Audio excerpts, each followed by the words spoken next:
l'histoire que tout le monde connaît, vraiment tout le monde la connaît. C'est l'histoire de la femme samaritaine, Jean 4. Là se trouvait le puits de Jacob, et Jésus, fatigué du voyage, était assis sur le bord du puits. C'était environ la 6e heure. La 6e heure. Une femme de Samarie vint puiser de l'eau. Jésus lui dit « Donne-moi à boire ». Car ses disciples étaient allés à la ville pour acheter des vivres. La femme samaritaine lui dit « Mais comment toi, qui es juif, me demandes-tu à boire, à moi qui suis une femme samaritaine ?» Les Juifs, en effet, n'ont pas de relation avec les Samaritains. Et Jésus lui répondit « Si tu connaissais le don de Dieu, et qui est celui qui te dit « Donne-moi à boire », tu lui aurais demandé toi-même à boire, et il t'aurait donné de l'eau vive. « Seigneur, lui dit la femme, tu n'as rien pour puiser, et le puits est profond. Mais d'où aurais-tu donc cette eau vive? Es-tu plus grand que notre père Jacob, qui nous a donné ce puits et qui en a bu lui-même, ainsi que ses fils et ses troupeaux ?» Jésus lui répondit, « Quiconque boit de cette eau aura encore soif. Mais celui qui boira de l'eau que je lui donnerai n'aura jamais soif. Et l'eau que je lui donnerai deviendra en lui une source d'eau qui jaillira jusque dans la vie éternelle. » La femme lui dit, « Seigneur, mais donne-moi cette eau, afin que je n'ai plus soif, que je ne vienne plus puiser ici. » Va, dit Jésus, va et dis à ton mari, appelle ton mari, qu'il vienne ici. Mais la femme répondit, « Mais je n'ai point de mari. » Jésus lui dit, « Tu as raison de dire que tu n'as pas de mari, car tu en as eu 5 des maris, et celui que tu as maintenant n'est pas ton mari. En cela tu dis vrai. » Seigneur, lui dit la femme, « Je vois que tu es prophète. Nos pères ont adoré sur cette montagne, et vous vous dites que le lieu où il faut adorer, c'est à Jérusalem. » Femme, lui dit Jésus, « Crois-moi, l'heure vient où ce ne sera ni sur cette montagne, ni à Jérusalem que vous adorerez le Père. Vous adorez ce que vous ne connaissez pas. Nous adorons ce que nous connaissons. Car le salut vient des Juifs. Mais l'heure vient, et elle est déjà venue, où les vrais adorateurs adoreront le Père en esprit et en vérité. Car ce sont là les adorateurs que le Père demande. Dieu est esprit, il faut que ceux qui l'adorent en esprit et en vérité. » La femme lui dit, « Je sais que le Messie doit venir, celui qu'on appelle le Christ. Quand il sera venu, il nous annoncera toutes choses. » Jésus lui dit, « Je le suis, moi qui te parle. » Là-dessus arrivèrent ses disciples qui furent étonnés de ce qu'il parlait avec une femme. Toutefois, aucun ne dit, « Mais qu'est-ce que tu demandes? De quoi tu parles avec elle? » etc. Alors la femme, ayant laissé sa cruche, s'en alla dans la ville et dit aux gens, « Venez voir, un homme m'a dit tout ce que j'ai fait. Ne serait-ce point le Christ ?» Ils sortirent de la ville et ils vinrent vers Jésus. Pendant ce temps, les disciples le pressaient de manger, disant, « Rabbi, mange !» Mais il leur dit, « J'ai à manger une nourriture que vous ne connaissez pas. » Les disciples se disaient donc les uns aux autres, « Quelqu'un lui aurait-il apporté à manger ?» Jésus leur dit, « Ma nourriture est de faire la volonté de celui qui m'a envoyé et d'accomplir son œuvre. Ne dites-vous pas qu'il y a encore 4 mois jusqu'à la moisson? Voici, je vous le dis, levez les yeux et regardez les champs qui déjà blanchissent pour la moisson. Celui qui moissonne reçoit un salaire et amasse des fruits pour la vie éternelle. Afin que celui qui sème et celui qui moissonne se réjouissent ensemble. Car en ceci, ce qu'on dit est vrai. L'un sème et l'autre moissonne. Je vous ai envoyé moissonner, où vous n'avez pas travaillé. D'autres ont travaillé et vous êtes entrés dans leur travail. Plusieurs Samaritains de cette ville crurent à cause de cette déclaration formelle de la femme. Il m'a dit tout ce que j'ai fait. Aussi, quand les Samaritains vinrent le trouver, ils le prièrent de rester auprès d'eux, et il resta là 2 jours. Un beaucoup plus grand nombre crurent.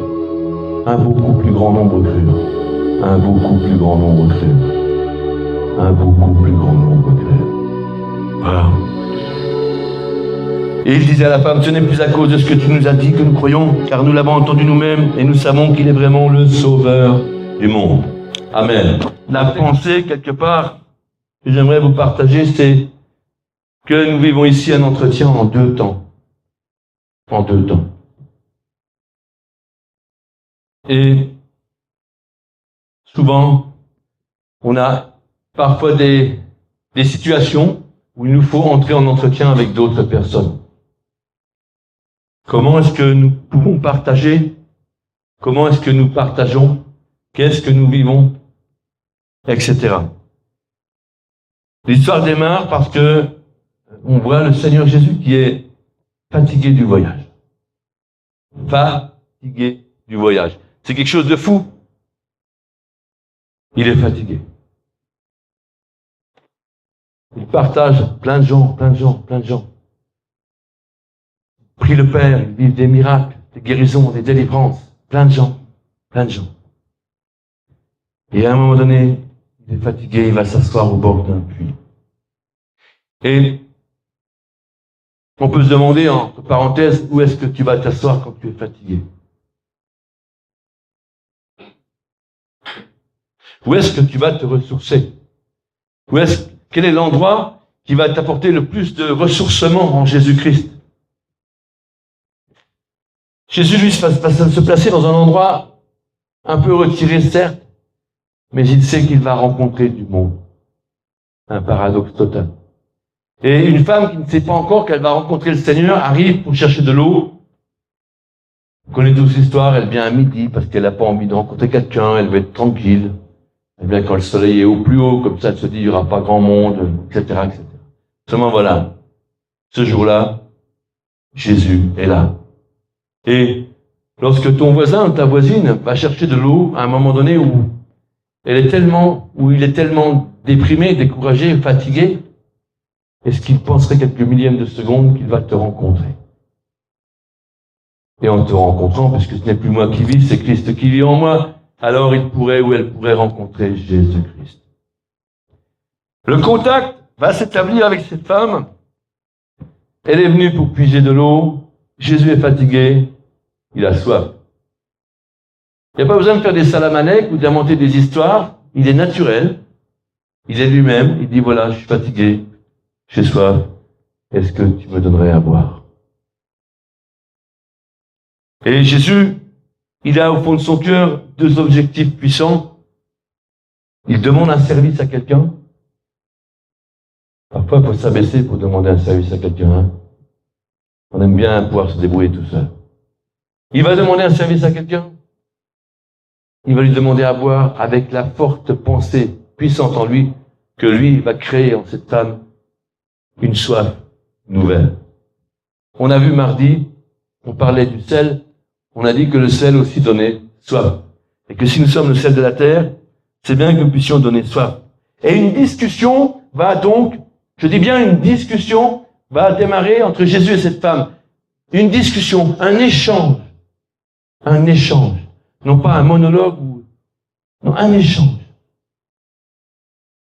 Et puis l'échange, on se rend bien compte qu'il est complètement lambda, basique, tout simple. Ah, j'ai soif, tu m'offres un verre à boire. C'est tout simple. Et qu'est-ce qui se passe au prime abord d'un entretien ou d'un échange, d'une conversation? Il y a le regard. La femme, elle regarde Jésus, tout de suite, elle se dit, bon, il est juif, elle sait que c'est un homme. Et Jésus, lui, il voit que c'est une femme, il sait qu'elle est samaritaine. Votre posture, notre posture, parle.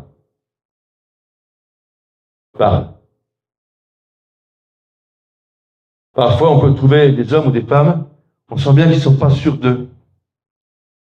Et parfois, vous rencontrez des gens où ils sont vraiment dans la paix. Ils sont certains, c'est sûr. Et cette femme, elle va commencer à discuter avec le Seigneur. Et elle se rend bien compte qu'il y a un truc qui... Le gars, il lui demande à boire. Elle va s'arrêter à ce qu'elle voit. Comment ça se fait que toi, tu me parles? C'est vrai, aujourd'hui, vous sonnez à une porte, bonjour, les gens sont surpris. Qui me parle? Il parle sur les réseaux sociaux. Ah, ça marche, hein? Ça roule. Mais en vrai, dans la vraie vie, ça devient compliqué. Les gens se parlent de moins en moins. Et Jésus lui dira un truc fou, il lui dira, si tu connaissais le don de Dieu, si tu connaissais en fait qui est-ce qui te parle aujourd'hui. Pourquoi je te parle? Eh bien, c'est sûr que c'est toi qui m'aurais demandé à boire. Donc, Jésus met en avant une évidence que si cette femme savait, elle courrait vers lui. Si nos contemporains savaient qui nous étions vraiment en Jésus-Christ, si tout le monde savait la stature que les chrétiens ont dans le ciel, vraiment, beaucoup courraient pour se joindre à eux. Beaucoup. La discussion va se poursuivre. Et la femme, encore une fois, on sent bien et on est souvent confronté à des situations comme ça. La femme va résister. Et comment elle résiste? Alors parfois on parle d'objections, vous savez? Ceux qui sont en école de commerce ou autres, les objections. Comment répondre aux objections? Et elle lui dit, une belle objection, elle lui dit, mais comment toi tu peux me dire un truc pareil? Hein? Comment tu peux me dire un truc pareil? T'as même pas de seau pour aller chercher de l'eau. Hein? C'est facile de dire des choses, mais t'es même pas équipé pour le faire. Vous voyez, on sera toujours face à des gens qui sont sceptiques. Et pour mettre en avant le fait qu'ils doutent, ou qu'ils ne sont pas d'accord, ils vont regarder votre vie. Ils vont regarder notre vie. Et tout ce qui cloche, tout ce qui ne fait pas partie de l'équipement du chrétien, tout ce qui devrait être piétiné à terre depuis longtemps et qui est encore dans nos vies, fera obstacle. Fera obstacle. Fera obstacle. Toujours. Et le diable viendra et te dira, hé, et ça? C'est propre ça?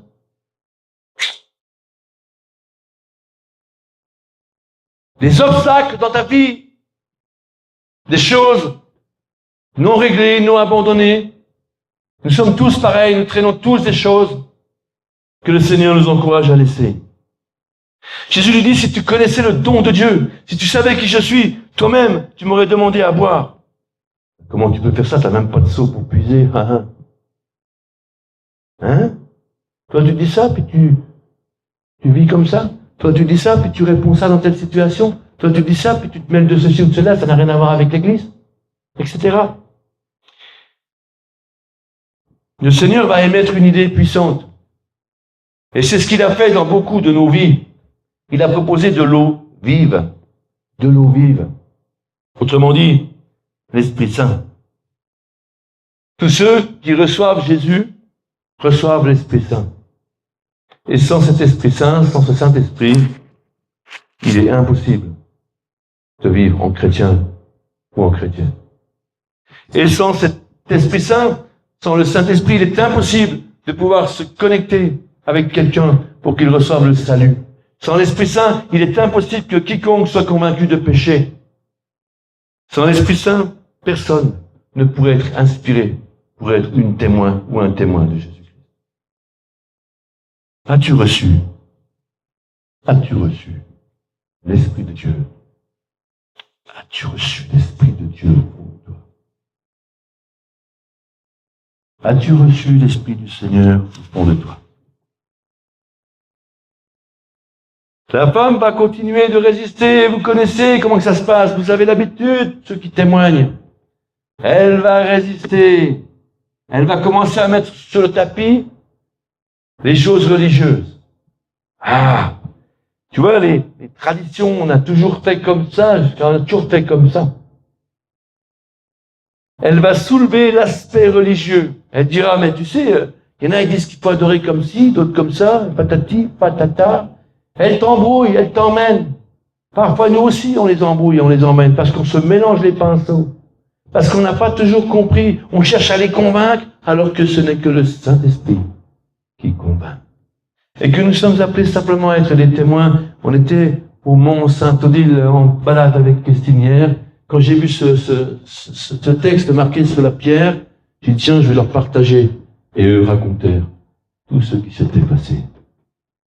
C'est une référence à l'histoire d'Emmaüs, vous savez? Ils ont rencontré Jésus. Alors, bon, Alors eux racontaient tout ce qui s'était passé. Les témoins racontent ce qui s'est passé. Jésus a changé ma vie. Amen. Cette femme va mettre en avant des choses religieuses. Beaucoup s'accrochent sur les choses religieuses. Beaucoup s'accrochent à tout ce qui est religieux, mais sans s'accrocher à Jésus-Christ. Vous voyez, le Seigneur va mettre en parallèle ce que je vous disais tout à l'heure. Il y a d'une part le monde et il y a le ciel. Comment vivre en étant le sel de la terre, ce sel de Dieu sur la terre? Jésus a dit, ils ne sont plus du monde, mais nous vivons quand même dans le monde. Comment faire la séparation entre le monde et le ciel? Et j'ai envie de vous dire, toute la discussion entre Jésus et cette femme va basculer à ce moment-là par rapport à ça. Pour le moment, les résistances, elles sont simples, elles sont du monde, ce sont des résistances du monde. Ah oui, on a toujours fait comme ça. Et puis nos pères traditionnels dans la religion, tu sais, depuis tout petit, on nous dit ça. Ils font comme si, c'est comme ça, oh là là. Ils n'ont jamais lu la Bible. Ce n'est pas un reproche. Et c'est pas la peine que nous puissions faire les grands parce qu'on l'a lu ou on la lit. C'est le Saint-Esprit qui convainc. Mais c'est bien d'ouvrir les yeux, de comprendre cette résistance. Et c'est à ce moment-là que Jésus va dire, on va mettre un cran au-dessus. Non seulement il va demander à boire, mais il veut que cette femme, elle ait soif. Il veut que dans ton cœur, dans notre cœur, nous ayons soif de Dieu. Qu'est-ce que cette soif de Dieu va produire en nous? On l'a chanté, une source intarissable. Jésus le dit dans ce texte, que tous ceux qui vont recevoir son esprit, cette eau vive, vont devenir une source qui jaillira jusque dans la vie éternelle. C'est un miracle. C'est un miracle. C'est le miracle d'une vie consacrée qui a reçu le Seigneur. Et ce que donne Jésus et donnera encore est devenu en toi ou deviendra en toi ou deviendra en quiconque le reçoit une source. Une source. Que beaucoup puissent venir puiser à la source de la vie qui est en toi. Mon frère est passé dans la région, on a passé quelques heures ensemble, on est monté, ceux qui connaissent, au lac de la Mai. Moi j'ai grandi au lac de la Mai, j'allais camper quand j'avais 7-8 ans là-haut. Il y a plein de sources autour, ça coule de toutes parts, tu entends le bruit de l'eau, elle est glacée. C'est l'eau de la montagne, elle est fraîche, pure, bonne. Cette eau-là ne se laisse pas polluer par quoi que ce soit d'autre dans le monde. Tu peux y aller, tu peux remplir des bouteilles là-haut. Il n'y a aucune pollution. Elle sort de la roche. Il n'y a rien qui est venu polluer cette eau. En Jésus-Christ, tu peux puiser. Ce sont des choses qui sont pures. Pures. Et on dit souvent, c'est pur comme de l'eau de roche. À Baccarat, on dit c'est pur comme du cristal. Pur. La pureté de Dieu. Est-ce que la pureté de Dieu nous visite et nous incline à devenir purs comme lui? Cette femme, elle va être touchée. Elle lui dira, Seigneur, donne-moi de cette eau. Je veux de cette eau. Donne-moi, Seigneur, de cette eau. Donne-moi de cette eau. Ah. Alors le Seigneur va faire un truc fou. Accrochez vos ceintures. Ok. Je vais te donner de l'eau. Bon, tiens, appelle voir ton mari. Quoi? Appelle ton mari. Seigneur, qu'est-ce que Jésus est en train de faire? Au moment où cette femme s'abandonne, au moment où cette femme dit, je veux cette eau, donne-moi cette eau, c'est génial, alléluia, c'est bon, c'est bon. Pourquoi aller troubler cette femme? Quand tu viens au Seigneur, le Seigneur, il veut faire le point. T'es vraiment sûr? Tu veux devenir pur? Ou tu veux juste le stimpel? Ou tu veux vraiment changer de vie? Abandonner les cochonneries qui sont dans notre vie?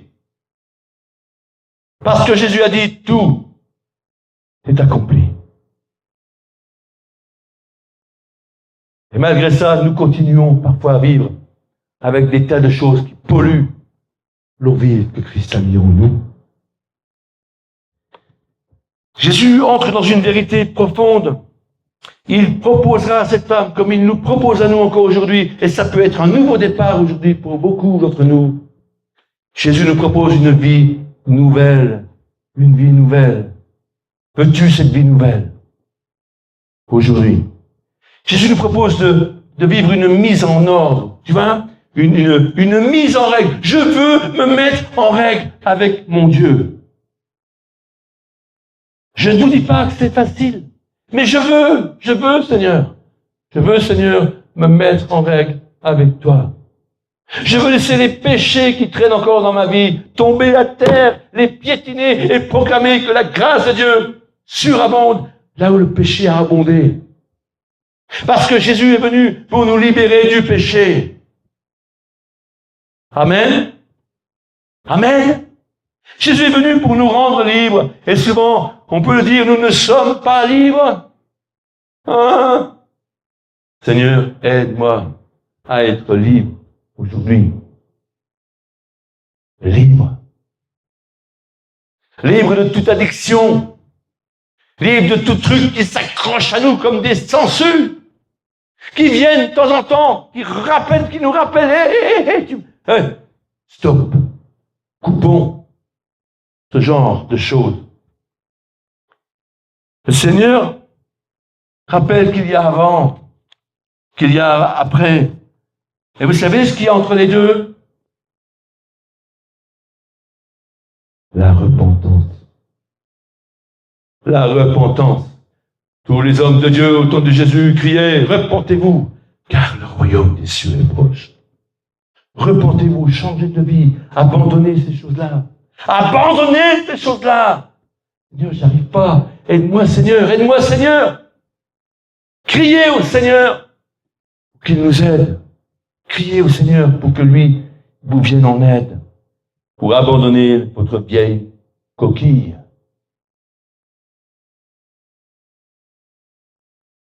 On sent bien que cette femme va encore résister. Elle ne va pas se laisser faire. Comme les chrétiens, parce que souvent, on voit les gens du dehors qui résistent et qui ne se laissent pas faire, alors que nous-mêmes, les premiers, nous résistons. Et pas que dans des péchés qui se voient. Je rappelle avec tact et tranquillité qu'une pensée de crotte est une pensée de crotte et que c'est un péché aussi. C'est facile de juger d'un péché que nous voyons. C'est plus difficile de juger d'un péché qu'on ne voit pas. Il est dedans quelque part, on ne sait pas. Ou alors c'est quand tu es tout seul, devant ton écran, dans des choses de fornication pornographique, où tu vas voir des choses qui te salissent le cœur, l'âme, qui te salissent. Demande, Seigneur, aide-moi, délivre-moi de ça aussi. Dieu est venu nous libérer. La libération de toutes choses. Il en a payé le prix sur la croix. Il a payé pour les passions, pour les blessures, pour les meurtrissures, pour toutes choses. Et il a dit, tout est accompli. Tout est accompli. Wow. Tout est accompli. Il n'y a personne qui va venir me présenter une facture. Va-t'en. Non, c'est payé, c'est payé. C'est payé. Et tu continues à vivre comme si c'était pas payé.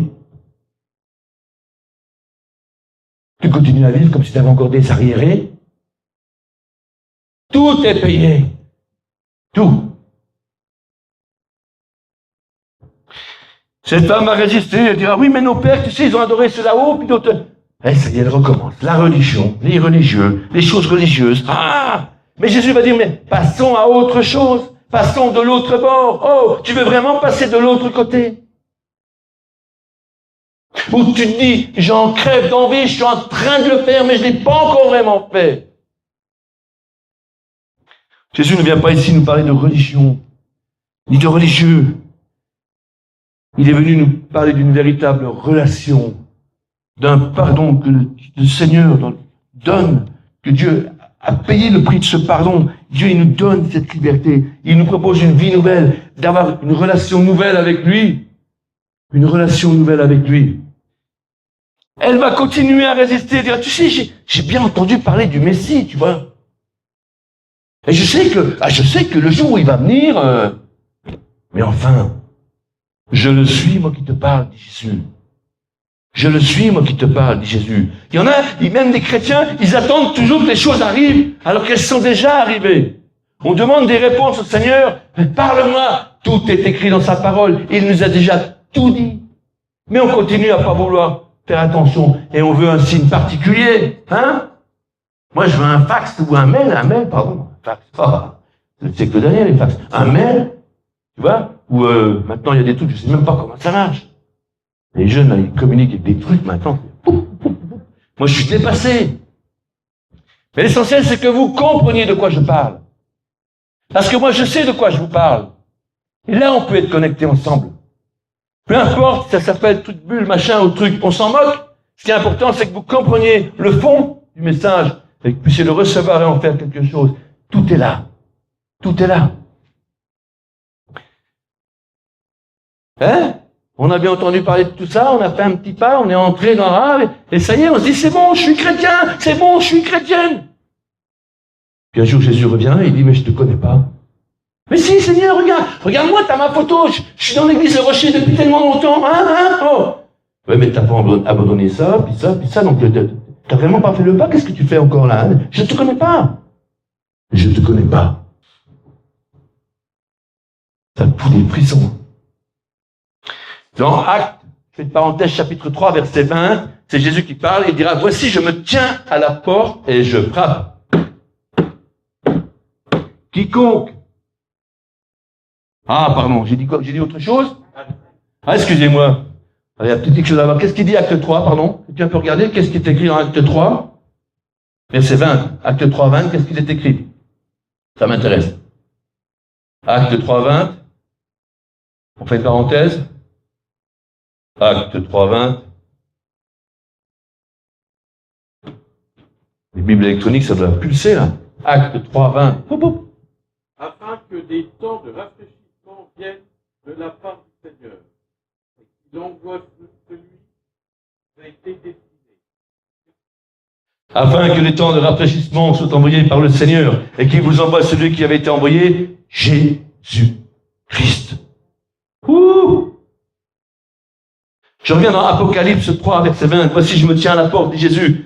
Quiconque entend ma voix et ouvre la porte, j'entrerai chez lui, je souperai avec lui, et lui avec moi. Hein? Il y en a, ils ont entendu frapper. Il y en a, ils ont clenché un peu la porte. Mais ils n'ont encore pas soupé avec lui.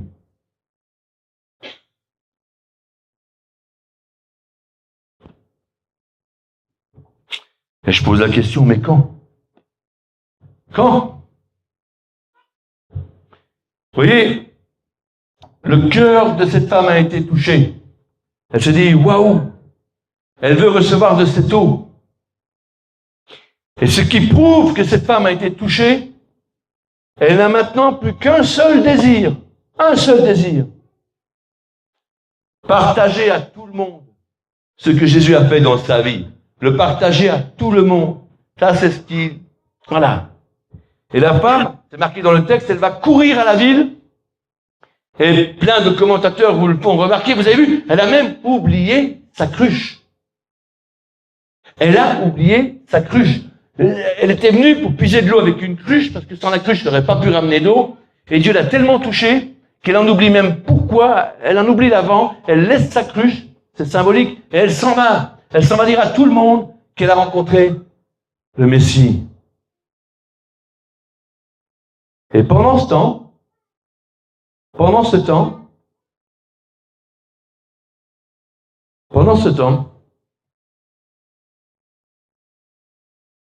les disciples reviennent. L'histoire nous dit que les disciples étaient partis en commission. Hein? Ils étaient partis en commission. Et pas nous aussi, on va en commission. Hein? en commission. Et les là qui reviennent et ils vont proposer à Jésus de manger un petit morceau. Il dit, tiens, Seigneur, on revient, on a été faire des courses, on a pensé à tout, t'étais fatigué, est-ce que tu voulais manger un petit morceau? Et Jésus dit, non, merci. Ils comprennent pas, ils disent, mais pourquoi tu veux pas manger avec nous? Il dit, non, mais ma nourriture, c'est pas celle-là. Pour le moment, ma priorité est ailleurs. Et il y a un point commun dans le texte entre la femme qui laisse sa cruche, qui va courir pour témoigner, et Jésus qui dit, non, l'heure n'est pas au repas. La priorité du Christ, c'est de régler les affaires de son Père. C'est devenu sa priorité. Et voilà que la priorité de cette femme est la même que celle du Christ.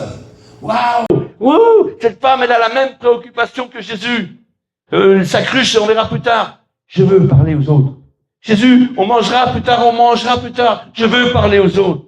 Ils sont synchro. Voilà que le cœur de cette femme, elle est en accord avec le cœur du Christ. Ils ont la même préoccupation. Partager l'évangile. Vous voyez, quand une vie nouvelle est là, les priorités changent. Les priorités changent. Entre le monde, les priorités du monde, le monde qui t'appelle, qui te dit, mais viens t'amuser. Jésus n'est pas contre la joie. Absolument pas. Mais il nous faut prioriser les choses dans la vie. Prioriser. Est-ce que tu arrives à prioriser dans ta vie? Te dire, je cherche. Et souvent, et je reviens là-dessus, mais les religieux vont dire, notre Père qui est aux cieux, etc., que ta volonté soit faite. Ça, on est capable, tous, de le raconter par cœur. Mais on ne fait pas la volonté de Dieu quand on est en dehors des choses de Dieu et qu'on est accroché à des tas de choses qu'on aurait dû laisser depuis longtemps. Le cœur de cette femme va être synchronisé avec le cœur de Christ. Une vie nouvelle, il y a un changement dans sa vie. Elle veut vraiment, pas seulement dans sa vie le changement, il y a un changement dans sa destinée. On a chanté tout à l'heure Terminus. Nous savons où nous allons. Et on pourrait le dire comme l'a dit l'apôtre, je sais en qui j'ai cru. Je sais en qui je crois. Et ma vie te montre que je sais en qui je crois. Le changement de vie que propose le Seigneur, c'est quelque chose qui est vital. C'est pas juste, tu changes que 2-3 bricoles, tu vas aux réunions d'église de temps en temps, puis c'est bon. Non, c'est un changement radical. Vous savez, quelqu'un qui fait une transplantation cardiaque, il vit pas avec l'ancien cœur une fois sur deux. Il a un nouveau cœur. Un nouveau cœur. Et c'est ce que va, quelque part, préciser, va accentuer Jésus dans le texte de ce récit de Jean chapitre 4. Entre les versets 35 et 38, le Seigneur va soulever un point important et dira, mais ne dites surtout pas, on a le temps, on verra plus tard, regarde, il y a encore du temps dans la moisson, franchement, on a le temps comme il dit dans le Suisse, on a le temps, hein? On a le temps. Travaillez à la maison du Seigneur, dira le Seigneur Jésus. Il dira, réjouissez-vous avec Dieu, et il dira, avec force et puissance, il dira, je vous ai envoyé moissonner. Je vous ai envoyé moissonner. Non, mais, oui, on est d'accord. Tout est synchro. Il y a une vraie finalité au récit, et c'est bien ce que le Seigneur voulait, et c'est bien ce qui va se produire. Il est écrit que plusieurs vont croire, plusieurs vont croire au témoignage de cette femme. Et il est dit, au verset 41, qu'un peu plus tard, un beaucoup plus grand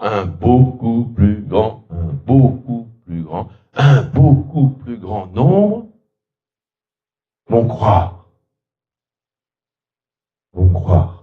Parce qu'une vie transformée est venue témoigner. Crois-tu, toi aussi, cela? Et la fin de l'histoire fait une proclamation énorme, il dira, nous savons qu'il est véritablement le sauveur du monde. C'est ce que disent tous ceux qui croient. Nous savons qu'il est véritablement le sauveur du monde, et on peut se poser la question, est-ce qu'il est véritablement notre sauveur? C'est la grosse question. Il est véritablement notre Seigneur, notre sauveur. Un petit rappel sur 2 versets par rapport à ce texte, juste pour pas l'oublier, c'est le verset 10. il est dit que Dieu donne de l'eau vive, on en a parlé, je le répète, Dieu donne son Esprit Saint, pas un esprit impur, pas un esprit, un esprit saint. Des fois, on dit, Saint-Esprit, tout en promenant dans le sac à dos, tout un truc qui n'a rien, mais rien à voir avec la gloire de Dieu et du Saint-Esprit et du Seigneur.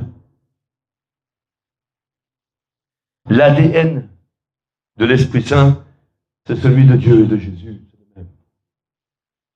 Et au verset 14, il est dit, et l'eau que Dieu donne deviendra en toi une source d'eau vive qui va jaillir jusque dans la vie éternelle. Est-ce que tu veux ça? Parce que est-ce que tu es capable de dire comme cette femme, Seigneur, je veux de cette eau. Qu'est-ce qui veut ça? Je veux de cette eau. Levez la main ceux qui veulent ça. Qu'est-ce qu'ils veulent recevoir? Je veux de cette eau. Levez les mains plus haut. Je veux de cette eau. Amen. Amen. Je vais terminer par 2 petits points. Accrochez votre deuxième ceinture de sécurité. À l'étude biblique, le mardi, on a parlé d'Élisée. On a vu qu'Élisée, c'est le prophète de la grâce. Amen. Le prophète de la grâce. Et Élisée va aller, puisqu'on parle d'eau vive, Élisée va aller purifier les eaux de Jéricho. Et puis, face à ça, on a vu ensemble mardi dernier la malédiction des moqueurs de Bethel, comment Dieu les a punis. Autrement dit, ces 2 récits sont complémentaires. Élisée, le prophète de la grâce, va purifier l'eau. Mais quand cette grâce a été accomplie, il y en a quand même d'autres qui se sont moqués. Et pour les moqueurs, il ne restait qu'une seule chose, le jugement. Élisée est le prophète de la grâce, mais pour tous ceux qui rejettent cette grâce, il ne restera plus que le jugement. Mais ce que je veux soulever ici, pour terminer, avant de m'arrêter, vous savez, il y en a qui disent la loi. Tu vois, ce qui est écrit, la parole de Dieu, c'est la vérité. Bon, voilà. La grâce, ça n'occupe absolument pas. Ça flingue à tout va, c'est écrit, pan. Et puis, en face de ça, on va trouver dans l'autre extrême, la grâce de Dieu, voilà. La grâce qui te permet d'être libre, de faire comme tu veux, à peu près comme tu veux. C'est la grâce. Tu vois? La grâce, tu aussi. La grâce. C'est la grâce. Hein? Pas grâce. C'est la grâce. Parfois, il y en a même qui sont très fervents de la loi, puis quand ça les arrange, c'est bien parce qu'il y a la grâce, tu vois. Je veux rappeler une chose, frères et sœurs, et à nous tous ensemble, je veux nous rappeler ensemble qu'on ne peut pas dissocier les deux. Ils ne font qu'un. La loi et la grâce ne fait qu'un. Alors comment moi qui m'abandonne à Jésus, je vais pouvoir m'abandonner aussi, abandonner le péché dans ma vie pour passer par la grâce de Dieu à vivre la loi? Il y a un petit verset, parfois on le lit, mais on n'a pas fait assez attention. Il est écrit ceci dans l'Épître aux Romains. Et là, ouvrez grand vos oreilles, tous ceux et celles qui ont des difficultés à abandonner des péchés. Je dis bien des péchés. Parce que si on ne te secoue pas, dans 5 ans, tu seras encore avec. Et quand Jésus va revenir, il dira, ben mince, personne ne me l'a dit. Alors je te le dis aujourd'hui. Il est écrit dans l'Épître. Ne sais-tu pas que les bontés, vous avez la référence exacte? Romains chapitre 2 verset 4, demandez. Romains chapitre 2 verset 4, il est écrit, ne sais donc-tu pas que les bontés de l'Éternel te poussent à la repentance. La grâce de Dieu t'emmène à te repentir. La grâce de Dieu t'emmène à vouloir changer de vie, à vouloir dire Seigneur, je veux que tu viennes purifier ma vie. Viens purifier ma vie, Seigneur, aide-moi, fais-le. Parce que les bontés de l'Éternel te poussent à la repentance. Les bontés de Dieu nous poussent ensemble à nous repentir et à changer de vie. Ah, voilà la grâce de Dieu. Amen. Amen. Un vrai changement de vie. Et puis, souvent, on n'aime pas ce qui est gratuit. Je te rassure, c'était pas gratuit. Il a payé le prix pour ça. Il a payé le prix de ta purification. Donc, Dieu t'a tellement aimé qu'il a donné Jésus-Christ pour que tu ne périsses point dans les enfers, que tu reçois pleinement, que tu reçois la vie éternelle en Jésus-Christ. Amen.